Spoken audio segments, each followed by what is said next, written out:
Basically, it's a system of managing production so that we as farmers produce what the market requires, whether it's milk, poultry, eggs, or any of the other supply managed commodities.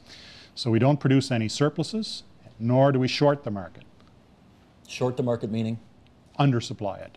We produce exactly what is required. You produce what's required. And you don't actually deal directly with consumers, you sell to? Processors. Processors, and they would be, for example? The Saputos, the Agripures, the Parmalats of the world. That's how it works. In the dairy business, yeah. Okay. Larry, how does that compare to the way that the Canadian Wheat Board does business, for example?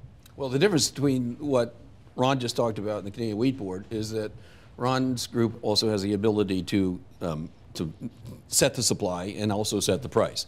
The Canadian Wheat Board doesn't do that. They're a single desk marketer, so they have the ability to take whatever is produced and market it across either domestically or internationally. Which means basically if you're a farmer, you're growing wheat, you're selling it to them. You're selling it to them. And that's it. And that's it. You're done. Except if you are selling it for human consumption or for export. Got it. Okay. Historian, why were these things created in the first place? I think in the case of dairy supply management in particular, it was the 1950s, well, the post-war era generally after 1945, but the 1950s and the early 60s where dairy producers were having an extremely difficult time making ends meet. And they needed some sort of rationality in the system. Processors in particular were taking advantage of a fragmented and dislocated market and driving prices down, and dairy farmers couldn't make it.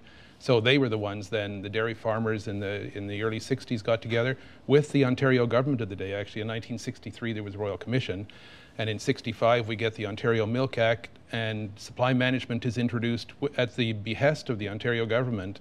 After 1965 it hits the scene federally in 1971.